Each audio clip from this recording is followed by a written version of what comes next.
11월 8일 주일 예배 하나님께 올려드립니다.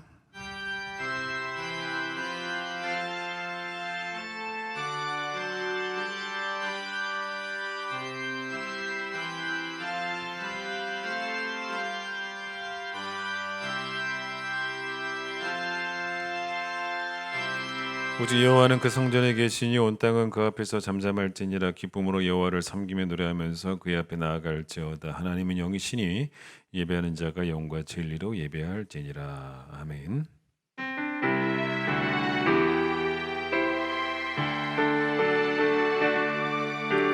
지존하신 주님 이름 앞에 모두 무릎 꿇고 다 경배해. 거룩하신 주님 보좌 앞에 엎드려 절하세. 예수는 그리스도, 예수는 주, 하나님의 영으로 경배드리리. 시간 우리의 죄악을 하나님 앞에 고백하겠습니다.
여호와는 긍휼이 많으시고 은혜로우시며 노하기를 더디하시고 인자하심이 풍부하시도다. 우리의 죄를 따라 우리를 처벌하지는 아니하시며 우리의 죄악을 따라 우리에게 그대로 갚지는 아니하셨으니 동이 서에서 먼 것 같이 우리의 죄가를 우리에게서 멀리 옮기셨느니라.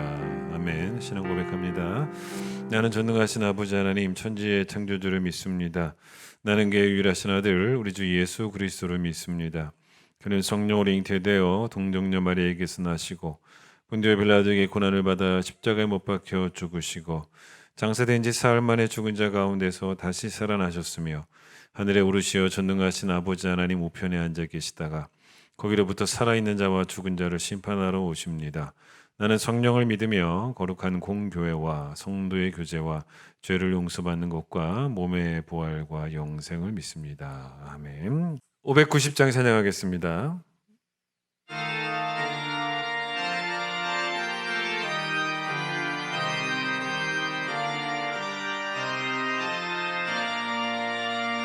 논밭에 오곡백과 거두게 하신 주 목소리가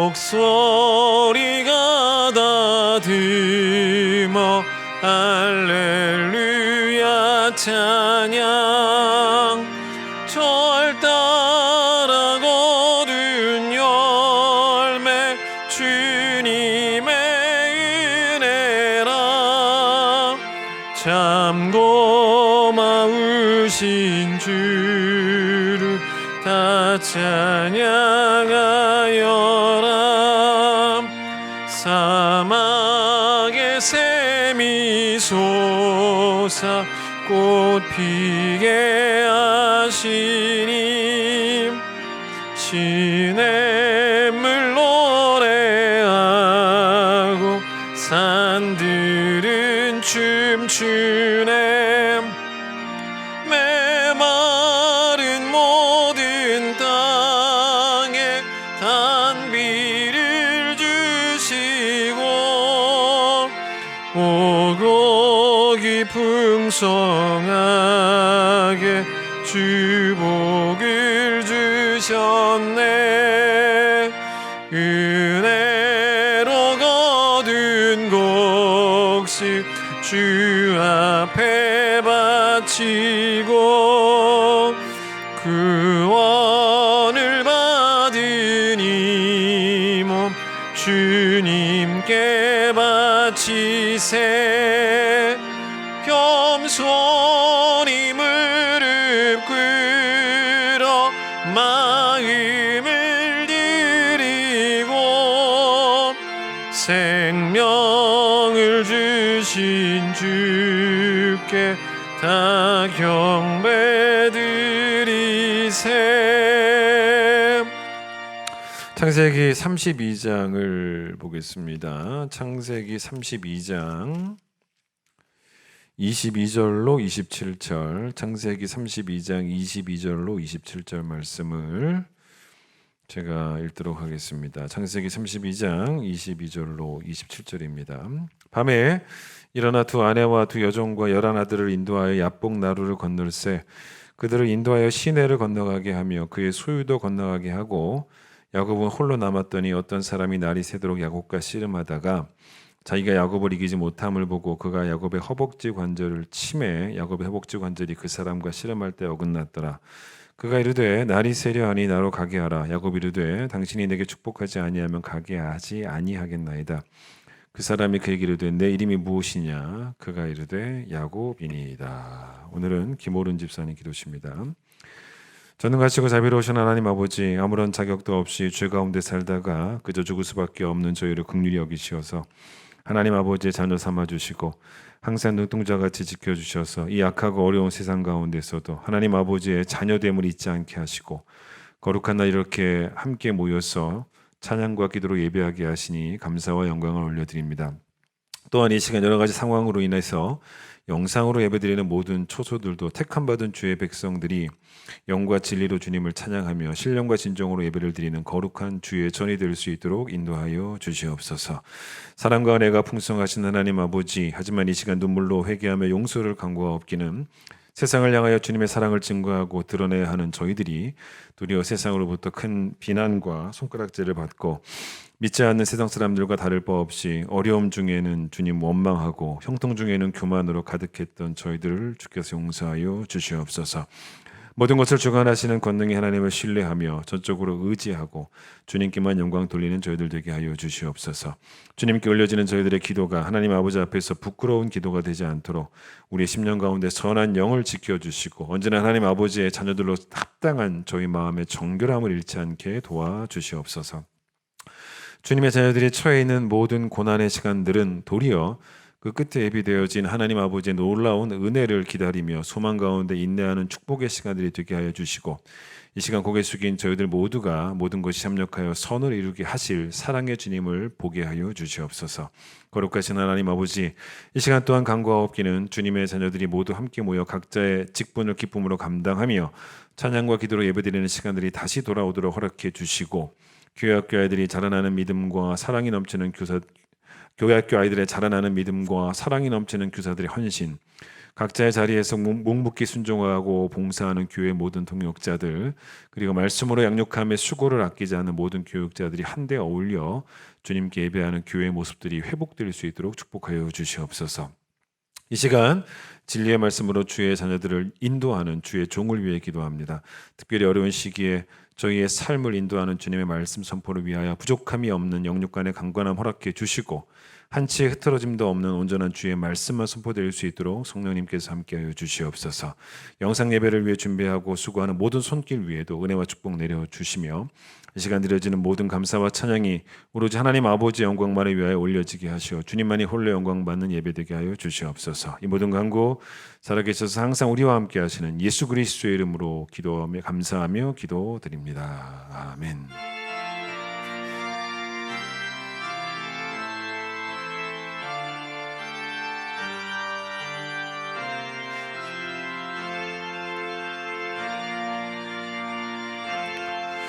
(50장) 찬양하며 봉헌하겠습니다.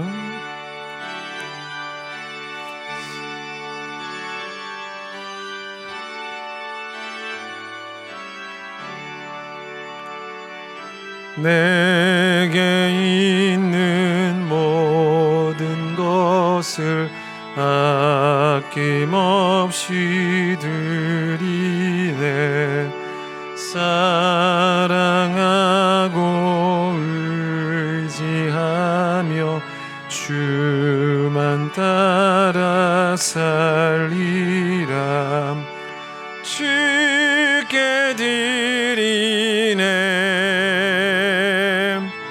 주께 드리네. 사랑하는 그 주 앞에 모두 드리네. 아멘. 하나님 아버지 감사합니다. 주의 날 허락하여 주셨습니다.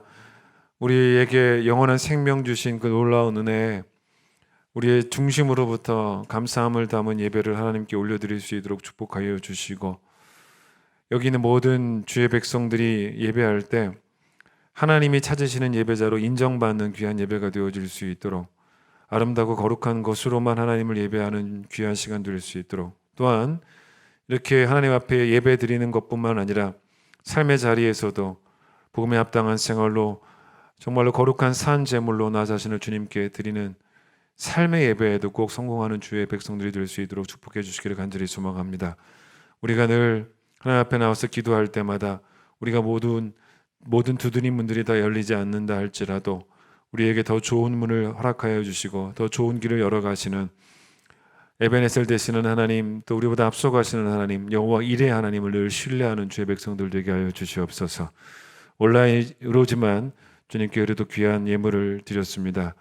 10회를 정확히 구분한 그 마음들 얼마나 귀합니까?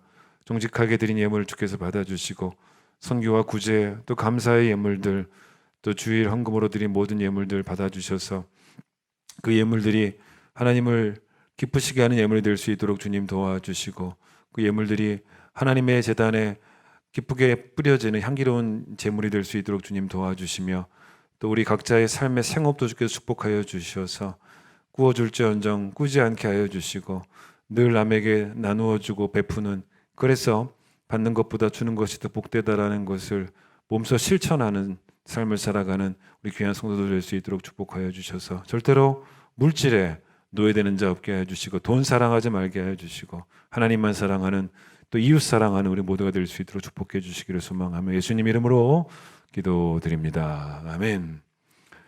교회 소식 전하겠습니다. 다음 주일은 여러분 그 추수감사주일입니다. 우리가 맥주감사주일은 반년 감사하고요, 추수감사주일은 1년을 감사합니다.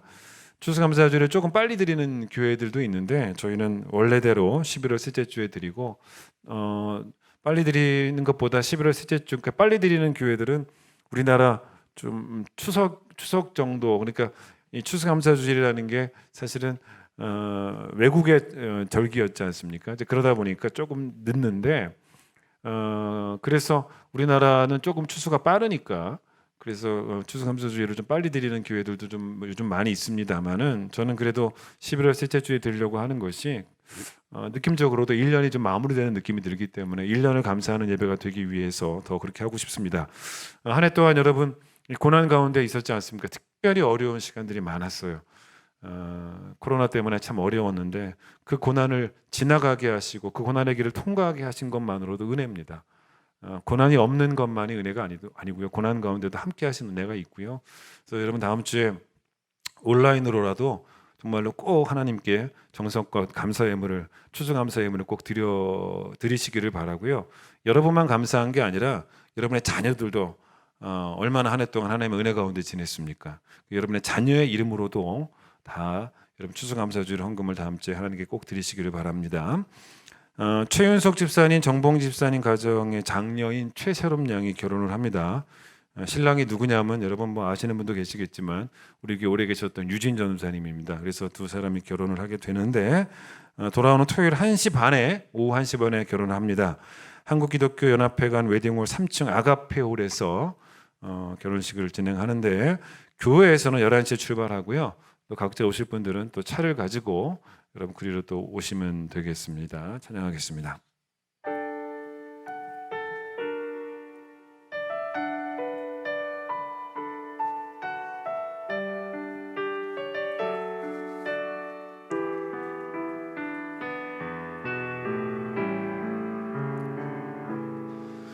나를 지으신 이가 하나님,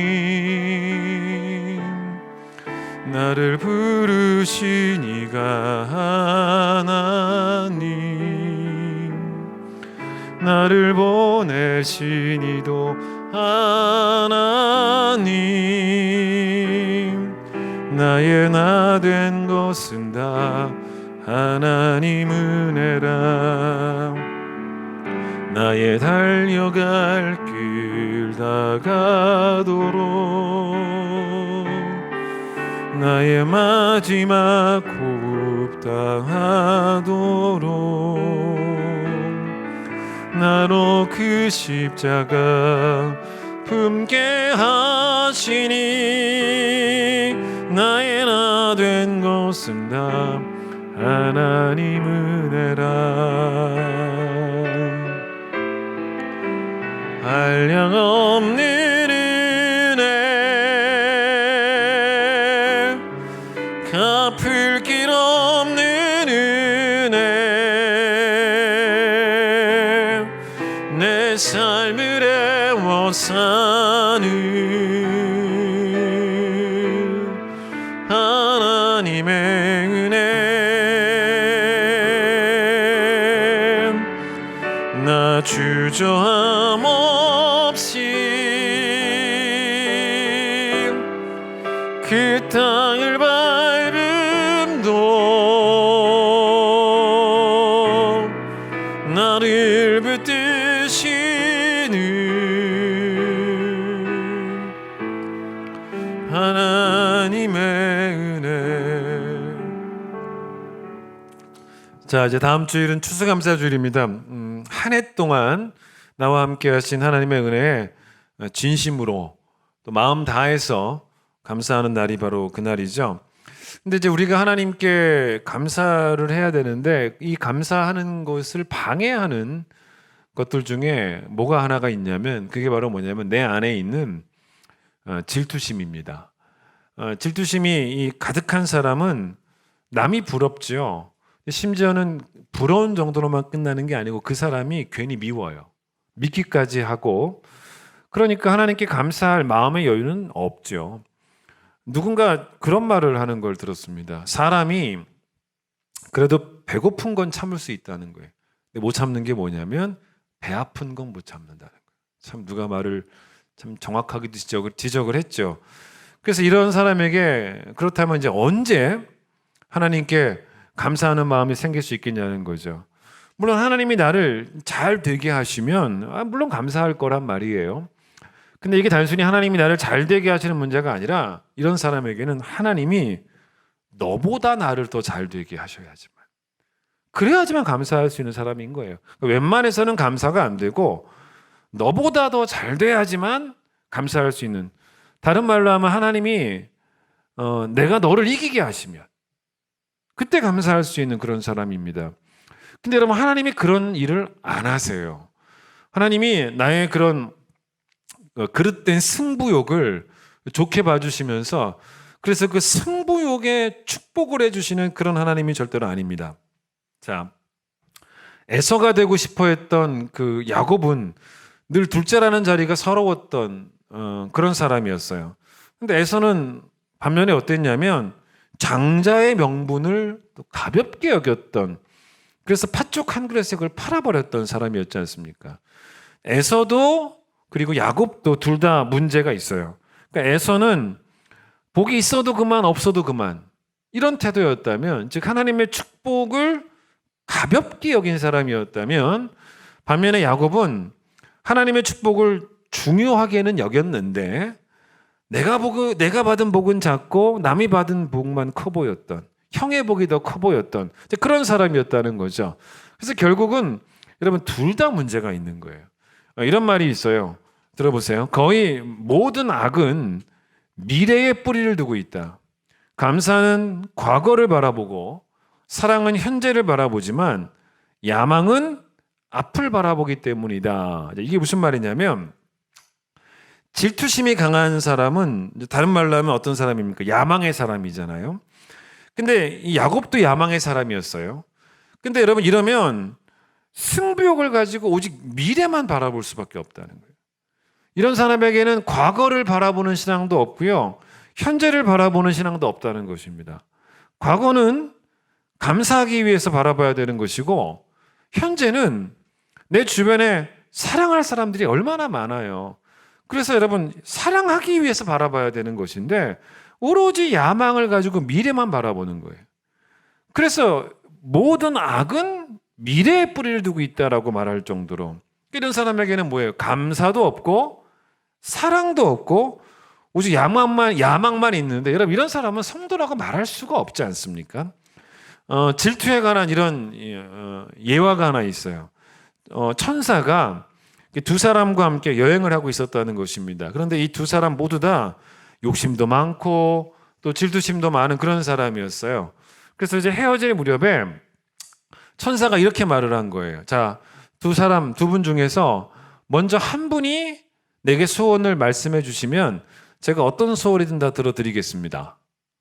그런데 그 다음에 천사가 뭐라고 말했냐면, 첫 번째 분이 저에게 소원을 말하면 제가 소원을 다 들어드리기는 하는데, 두 번째 사람에게는 첫 번째 사람이 얻은 것에 두 배를 드리겠습니다.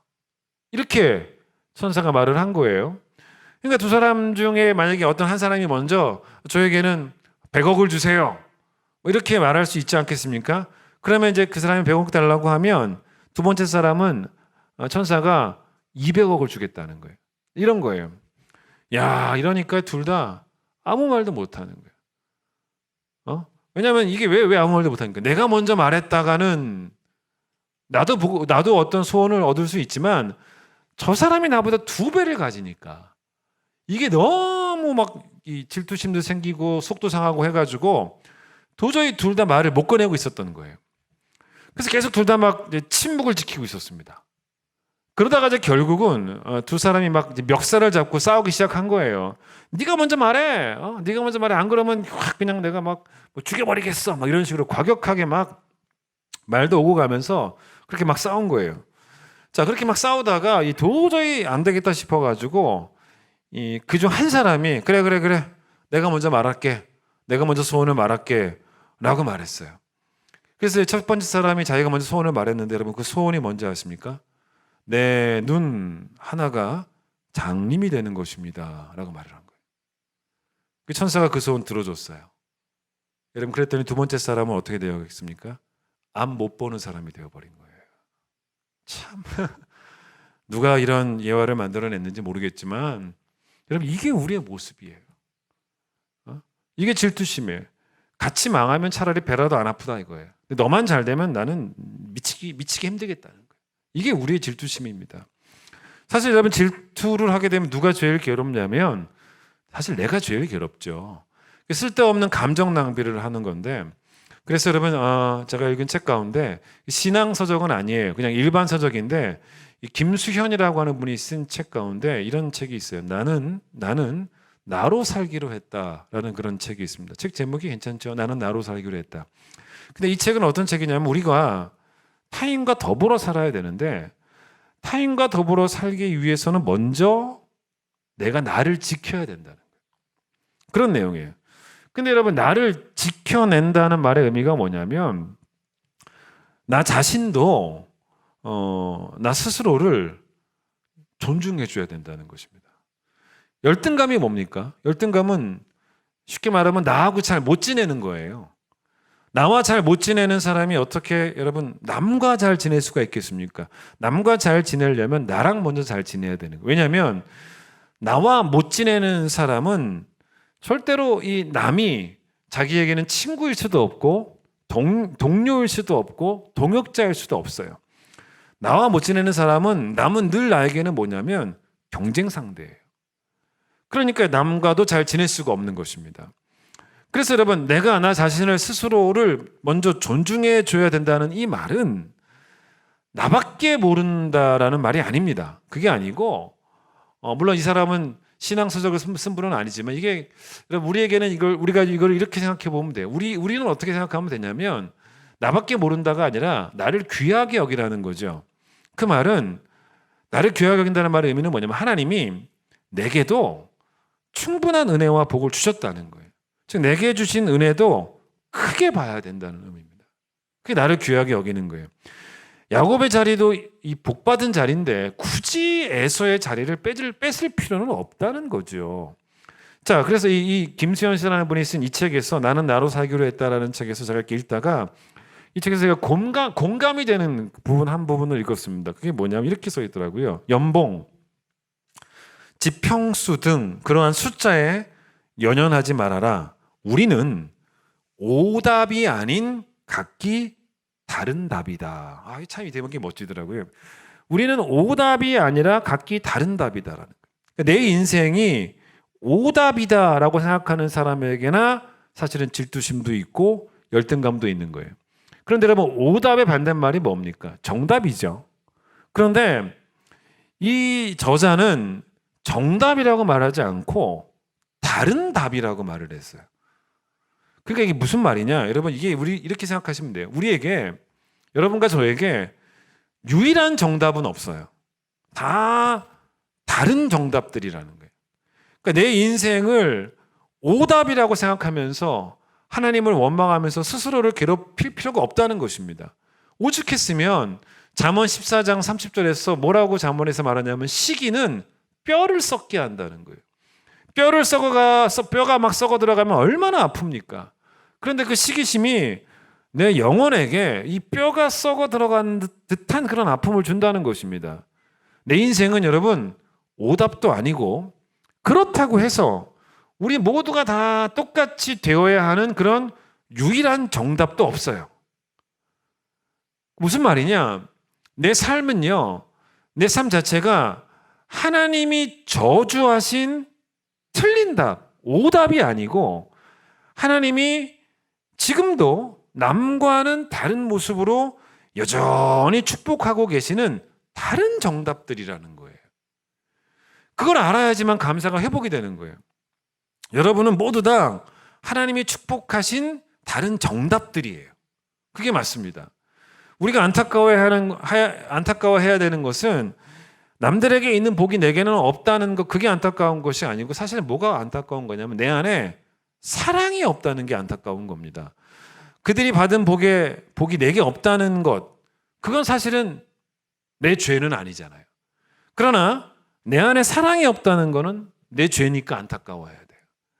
그래서 우리가 고린도전서 13장 4절에 우리가 몇 주 전에 사랑은 자랑하지 않는다라는 말씀도 배웠지만 거기에 또 어떤 것도 있냐면 사랑은 시기하지 않는다라는 말도 나옵니다.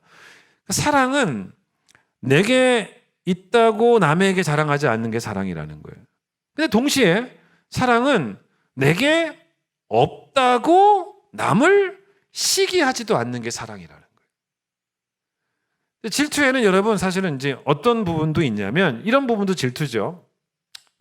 남이 듣는 칭찬을 견뎌낼 수 없어 하는 그런 조바심이 사실은 질투 아니겠습니까?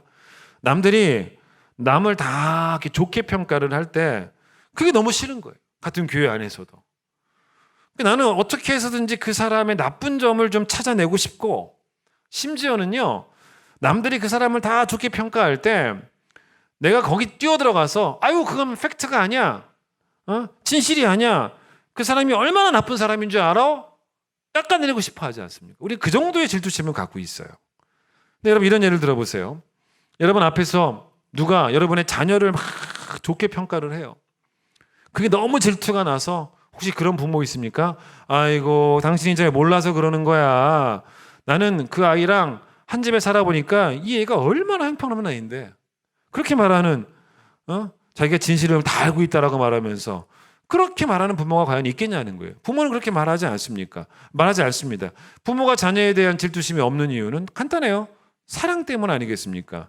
게다가 남이 듣는 그 칭찬을 견뎌낼 수 없는 사람은 결국 어떤 사람이냐면 자기가 듣고 싶다는 거 아닙니까? 그럼 그 사람에게는 자기 인생에서 가장 중요한 것이 뭐냐면 사람의 칭찬과 사람의 인정이라는 거예요. 그러니까 칭찬 중독에 빠진 사람이죠. 그거 없으면 못 사는. 근데 여러분 그런 사람은 결국 어떤 사람이냐면 단 한 번도 성도로서 자기 자신을 하나님 앞에 세워본 적이 없는 사람밖에 안 되는 거예요. 며칠 전에 그 저녁 식사 자리에서 저희 집에서 애들과 이렇게 뭐 이런저런 이야기를 하다가 이름을 밝히지 않고 구제하는 그런 신앙이 있지 않습니까? 그런 신앙에 관한 이야기를 이렇게 나눌 수 있는 기회가 있었습니다. 근데 결론은 뭐냐면 제가 그랬죠. 우리의 그 선행을 사람들이 알 필요가 있겠냐는 거예요. 사람들의 그런 성도가 행하는 그 선행을 사람들이 알 필요가 있겠냐는 것입니다. 여러분 그 기사를 보면서 아신 분들도 계시겠지만 우리나라에 광원산업이라고 하는 곳이 있는데 거기 회장이 이수영이라고 하는 여자분이란 말이에요. 근데 이분이 올해 얼마 전이었죠. 자기 재산 766억을 카이스트에 기부를 했어요. 남에게 70만 원 주는 것도 아니고 766억을 기부를 합니다. 야, 대단한 돈이죠. 따지고 보면요. 그런데 이분이 그러고 나서 이제 인터뷰를 많이 하게 되었어요. 근데 제가 그분이 한 인터뷰 하나를 이제 보게 되었는데 이분이 신앙이 있는 분인지 없는지는 전 잘 모르겠어요. 근데 이분이 뭐라고 그 인터뷰에서 말을 하냐면 이렇게 말을 하더라고요. 주는 게 복 받는 거야. 복 받은 거야. 그러니까 우리가 성경에서 말하는 주는 게 받는 것보다 더 복 있다. 그 말을처럼 하신 거죠. 그래서 뭐라고 말씀하시냐면 뭐라고 이야기하시냐면 이분이 주는 게 복 받은 거야. 나는 주고 나서 너무 행복했어. 주고 나서 막 후회했고 아깝다 생각이 들고 다시 물릴 수 없을까 이런 생각한 게 아니고 너무 행복했다고 그렇게 이야기하는 제가 인터뷰를 들은 적이 있어요. 근데 여러분 사실 이분이 뭐 제 생각에는 그래요. 사람들에게 알려지라고 기부한 것도 아니지 않겠습니까?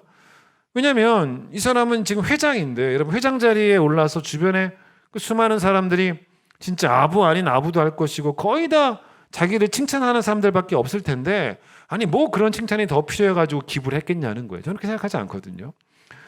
남이 칭찬을 들으면 왜 내 배가 아프냐. 사실 여러분 가짜들도요 진짜인 척하면서 사람들에게 칭찬받을 수는 있습니다.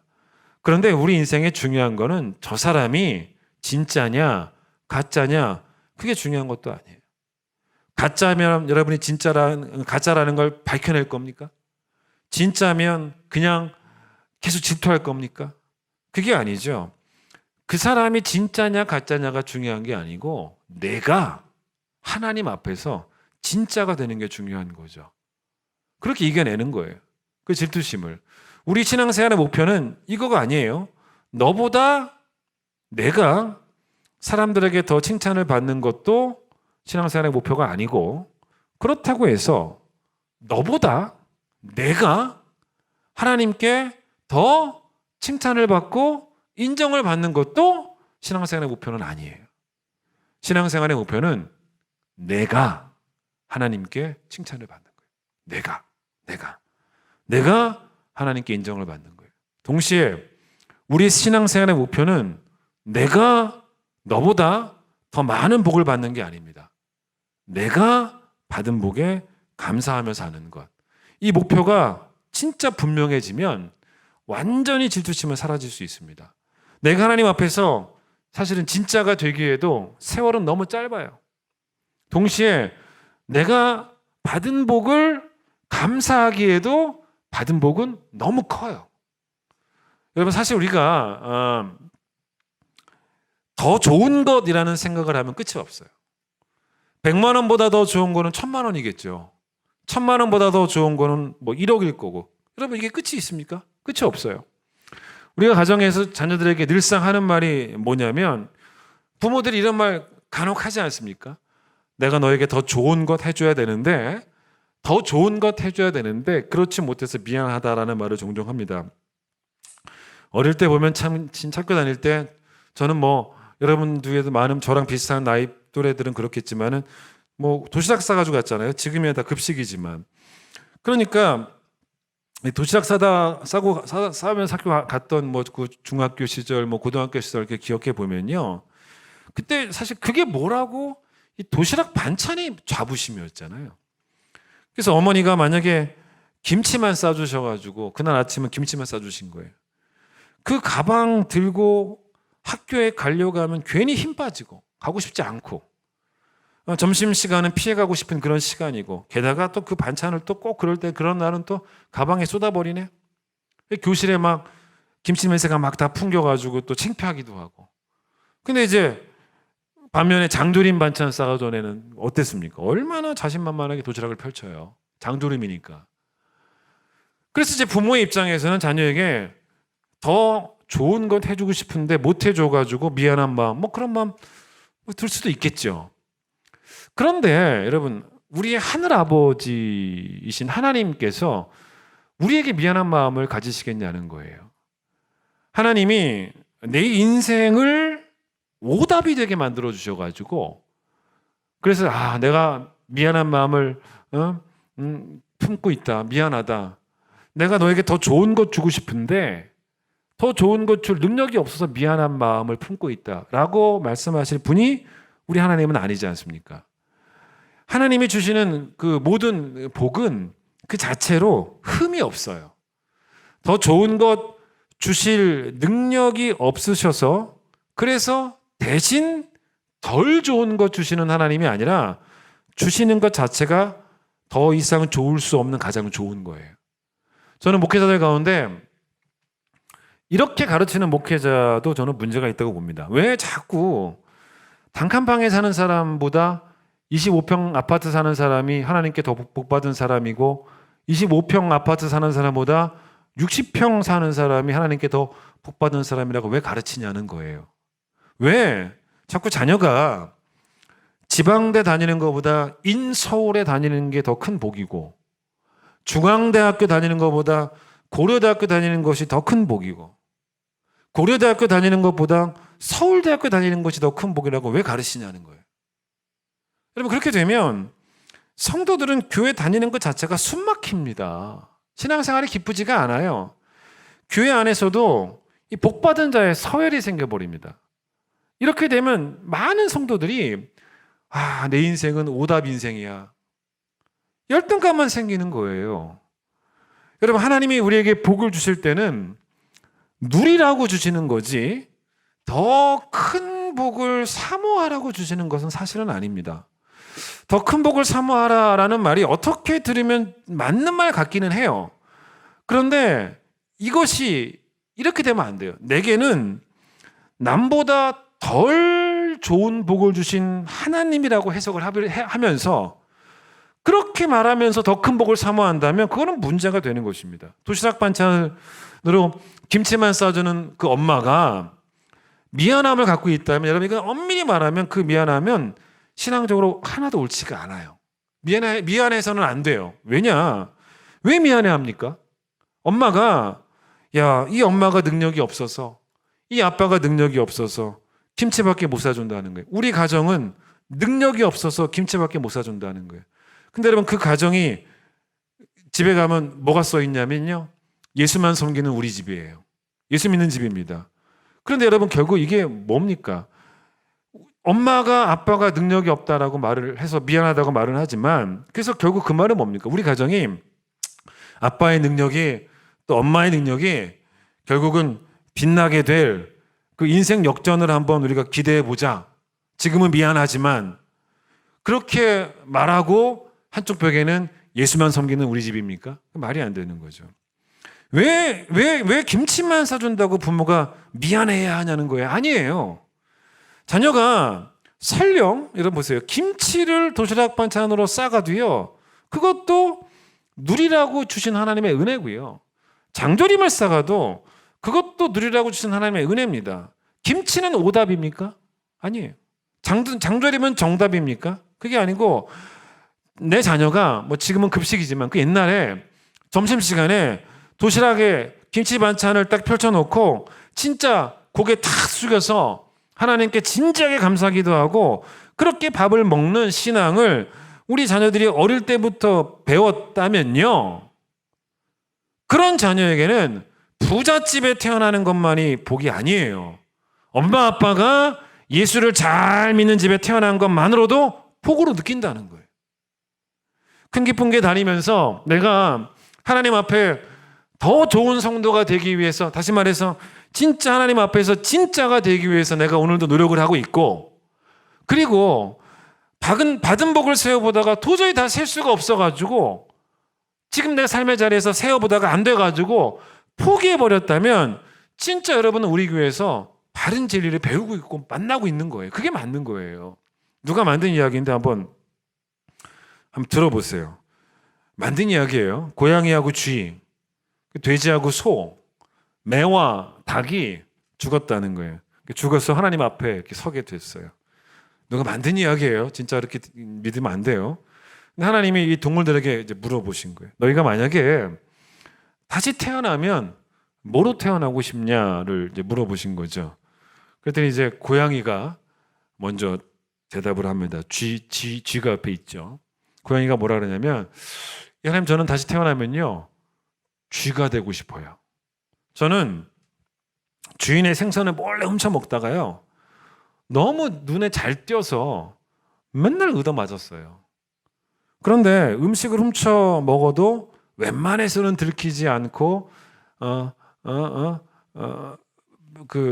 맞을 일이 없는, 저는 그 쥐가 참 부러웠어요. 저가 다시 태어난다면 쥐로 태어나고 싶습니다. 이렇게 말을 한 거예요. 쥐가 이제 대답하죠. 하나님, 저는요 다시 태어나면 고양이가 되고 싶어요. 우리는 사실 맛있는 그 쌀을 먹을 수는 있지만, 눈에 안 띄고 먹을 수는 있지만, 그 쌀독이라고 하는 좁은 공간에 들어가야 돼요. 그게 얼마나 불편합니까? 때로는 어둡기도 하고. 그래서 진짜 어떤 것에도 구애받지 않고 진짜 자유롭게 돌아다닐 수 있는 저는 고양이가 부러워요. 이러더라는 거예요. 그 다음에 이제 돼지하고 소에게, 돼지 너는, 예, 저는 다시 태어나면 소가 되고 싶습니다. 소의 삶이 고단하기는 해도 명성이 높지 않습니까? 우리는요 게으르고 멍청한 동물로 알려져 가지고 사람들이 욕할 때도 돼지같이 멍청하다라고 말을 하니 무척 기분이 나쁩니다. 이렇게 얘기를 한 거예요. 소가, 그럼 소 너는 어떠냐? 난 다시 태어나면 뭐라 했겠어요? 돼지가 되고 싶어요. 우리는 맨날 풀만 먹고요 날마다 우유를 만들어내야 됩니다. 게다가 힘든 일을 하는데도 누구 하나 칭찬해 준 사람이 없어요. 돼지는 그냥 가만히 앉아가지고 포동포동하게 살이 오를 때까지 마음껏 먹고 마실 수 있지 않습니까? 이러더라는 거예요. 매와 닭 차례죠. 매한테, 닭에게, 매야 너는 뭐가 되고 싶니? 저는 다시 태어나면 닭이 되고 싶어요. 닭은 목마르면 물도 마시고 배고프면 쌀도 먹고 졸리면 잠도 자죠. 그리고 주인의 보살핌도 받습니다. 근데 우리는요 1년 내내 365일 세상을 떠돌면서 노숙을 해야 되고요 비바람도 맞으며 살아야 되고요 게다가 이 사냥꾼의 화살을 피해서 달려야 되기 때문에 진짜 만성 피로에 시달리고 있습니다. 그렇게 말을 하더라는 거예요. 닭아, 너 뭐가 되고 싶니? 저는 다시 태어나면 매가 되고 싶습니다. 매는 자유롭게 하늘을 날아다니면서 토끼도 잡아먹고 닭도 잡아먹지 않습니까? 근데 우리는요 새벽만 되면 이 알람 시계처럼 소리를 지르고 알을 낳아야 되고요. 그리고 언제 닭백숙이 될지 몰라서 매일 불안 속에 살고 있습니다. 여러분 이런 말을 하더라고요. 이거 누가 우리에게 교훈을 주기 위해서 만든 이야기인데 그렇게 우리 안에는 만족도 없고 질투심밖에 없다라는 거예요. 사실 우리가 사실은 자연에게서 배울 게 너무 많습니다. 자연이 하나님 지으신 그 천지 만물이 너무나 사실은 질서가 있죠. 너무나 아름답습니다. 그런데 여러분 이 천지 만물의 그 질서와 아름다움이 왜 가능했는가를 보셔야 돼요. 왜 그러냐면 모든 천지 만물들이 비교하지 않았기 때문이에요. 별이 해가 부러워서 해를 죽도록 미워하는 그런 별이 있나요? 들에 핀 꽃 한 송이가 정말로 잘 뻗은 소나무가 너무 부러워서 소나무를 죽도록 미워해 본 적이 있겠냐는 거예요. 그냥 자기는 들에 핀 꽃 한 송이로 살아가는 거였지 않습니까? 처음 말씀드린 것처럼 과거를 바라보면서 과거를 감사하고 현재를 바라보면서 지금 사랑하고 산다는 것은 다른 말로 바꾸면 내 삶에 질서가 있다는 거예요. 내 과거도 초라했고 내 현재도 너보다 더 초라하다고 생각하는 사람에게는 여러분 감사의 영성도 또 사랑의 능력도 그리고 삶의 질서도 없는 거예요. 제가 처음에 에서와 야곱의 이야기를 했습니다. 근데 성경에 보면 이 에서와 야곱의 이야기를 오늘 마지막으로 하고 설교를 마치려고 하는데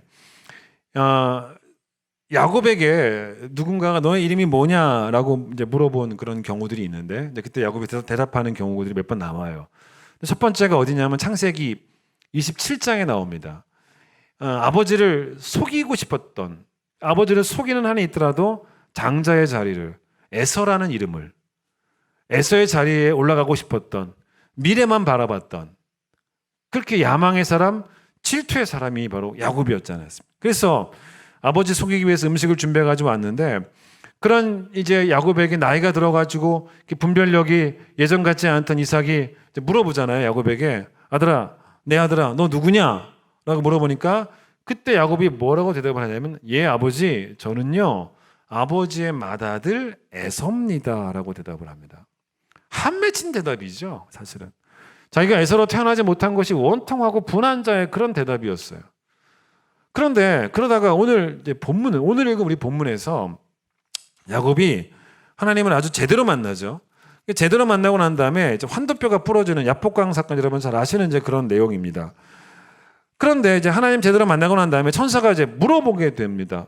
27절이에요. 천사가 하나님을 제대로 만난 이 야곱에게 뭐라고 물어보냐면, 너의 이름이 뭐냐라고 27절 보세요. 그 사람이 그에게 이르되 너의 이름이 뭐냐라고 물어봤더니 그가 이르되 뭐라 대답하냐면 자기 이름으로 대답을 합니다. 야곱입니다라고 대답을 합니다. 자, 여러분 잘 보세요.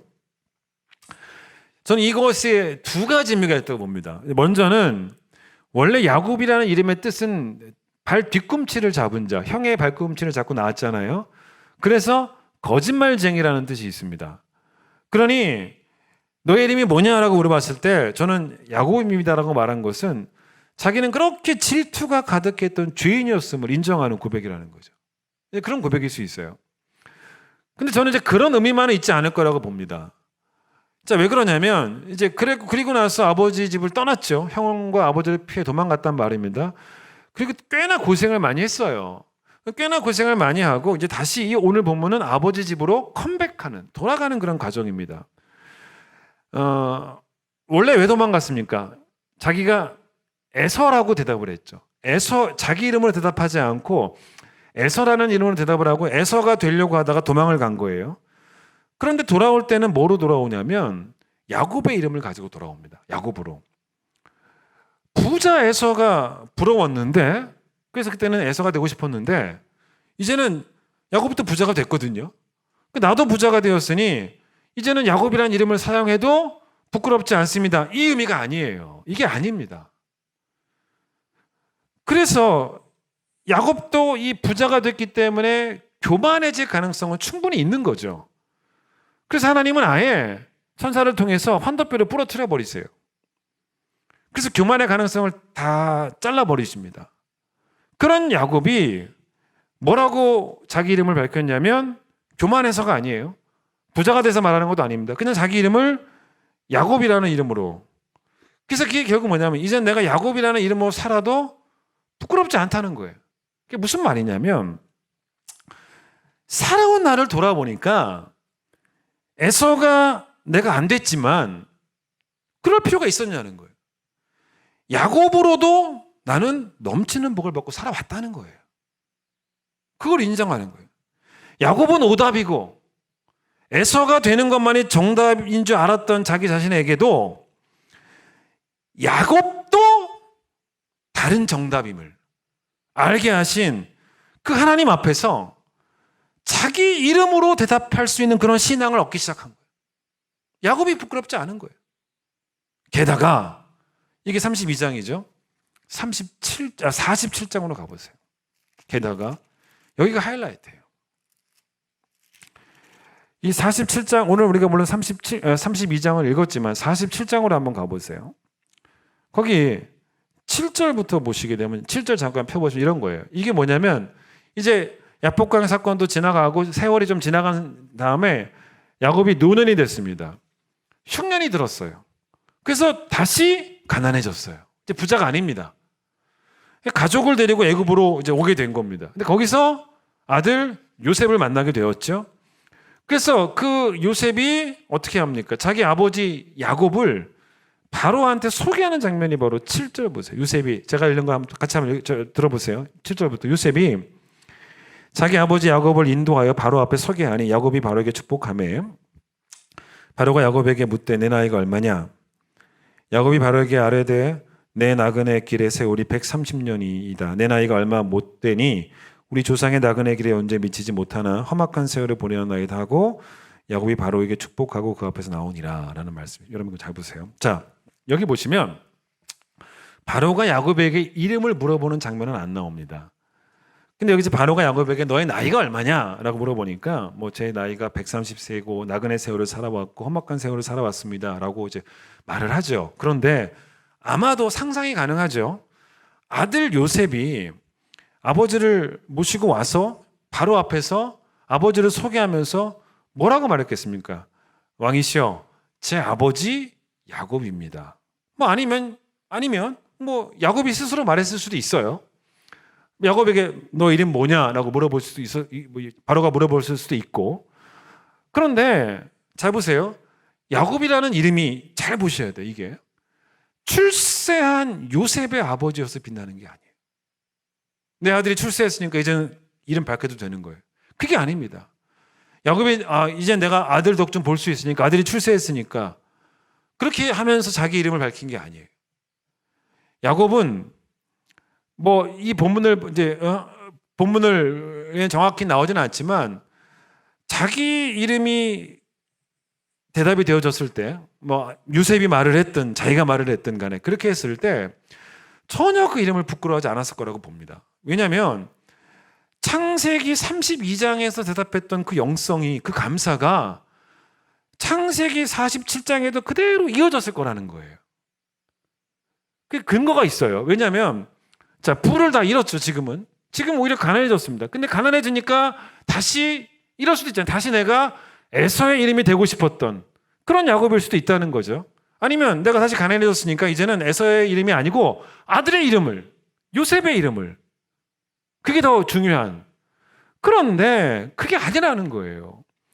왜 다시 자기가 에서의 이름이 될 필요도 없고 아들의 이름을 사용할 필요도 없는, 그게 뭐냐면 자기는 야곱의 이름이 좋아요. 왜냐하면 야곱으로 지금까지 자기는 복받고 살아왔다는 겁니다. 자기 인생이 하나님 복받고 살아왔다는 거예요.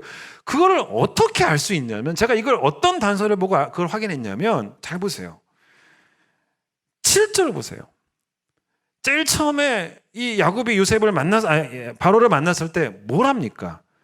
야곱이 바로에게 축복을 하지 않습니까? 만났을 때 야곱이 바로에게 축복을 합니다. 가난한 사람이잖아요. 근데 축복을 합니다. 왕을. 그다음에 10절 보세요. 떠날 때 또 뭐 합니까? 야곱이 바로를 축복해요. 똑같아요.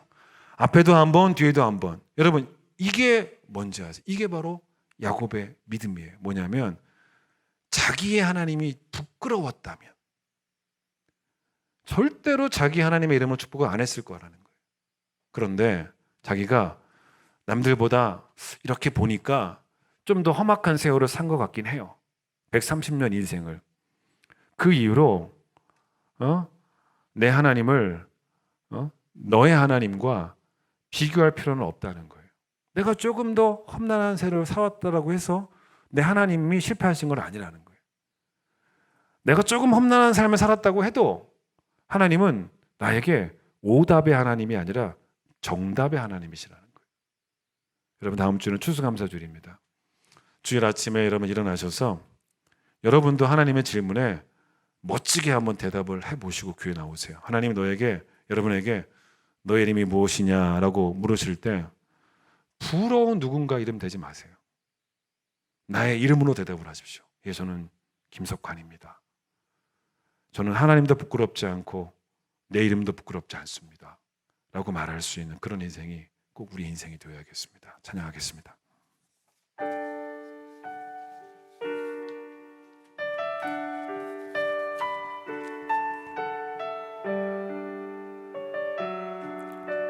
내 이름으로 대답하는 그런 감사의 사람이 되도록, 그렇게 살아가도록 주께서 축복하여 주시옵소서.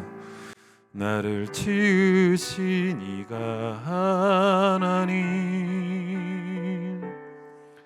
나를 부르신 이가 하나님, 나를 보내신 이도 하나님,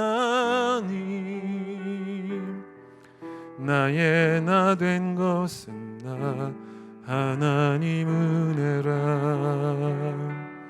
나의 달려갈 길 다가도록,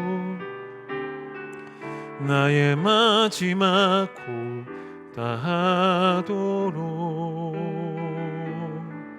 나로 그 십자가 품게 하시니, 나의 나 된 것은 다 하나님 은혜라. 한량없는 은혜, 갚을 길 없는 은혜, 내 삶을 애워싸는 하나님의 은혜. 나 주저함 없이 그 땅을 밟음도 나를 붙드시는 하나님의 은혜, 하나님의 은혜. 한량없는 주의 은혜를 찬양합니다. 갚을 길 없는 은혜를 찬양합니다. 한량없는 은혜, 갚을 길 없는 은혜, 내 삶을 애워싸는 하나님의 은혜. 나 주저함 없이 그 땅을 밟음도 나를 붙드시는 하나님의 은혜, 나를 붙드시는 하나님의 은혜, 나를 붙드시는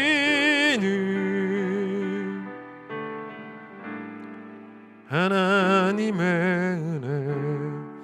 하나님의 은혜가 저 사람은 붙잡고 나는 붙잡지 않으신 적이 있으셨냐는 것입니다. 너의 이름이 무엇이냐라고 주께서 물어보실 때 우리는 하나님, 저는 그 사람의 이름이 되고 싶습니다 라고 대답하지는 않았는가. 그러나 험악한 세월을 살아왔던 야곱은 이제 더 이상 부자도 아니고 가난해져서 애굽에 먹을 걸 찾으러 왔던 사람이었지만은 요셉의 아버지 야곱인 게 자랑스러운 게 아니고 하나님의 백성인 야곱인 것이 너무나 자랑스러워서 저는 야곱입니다 라고 말할 수 있었고, 만약에 자식의 하나님이 부끄러웠다면 어떻게 바로를 축복할 수 있었겠냐마는 만날 때 축복하고 떠날 때 축복할 수 있었던 하나님에 대한 자랑이 있었던, 그 은혜에 대한 감사함이 있었던 그런 사람이 아니었습니까? 하나님, 다음 주일 추수감사주일입니다. 나에게, 내 아내에게, 내 남편에게, 내 아들에게, 내 딸에게, 내 부모님에게 하나님의 은혜는 충분한 은혜였음을 우리가 기억하며 우리의 마음 다하여 하나님께 감사하는 그런 귀한 예배가 되었으면 좋겠습니다. 우리 평생이 하나님을 향한 노래가 되게 하시고 하나님을 향한 사랑이 되게 하시고 하나님을 향한 감사가 되게 하여 주시옵소서. 이전에 예수님의 놀라우신 은혜와 하나님의 그 크신 사랑과 성령의 역사하심과 교통하심이 오늘 온라인을 통해 예배드리는 모든 성도들 위해 함께하여 주시길 간절히 축원하옵나이다. 아멘.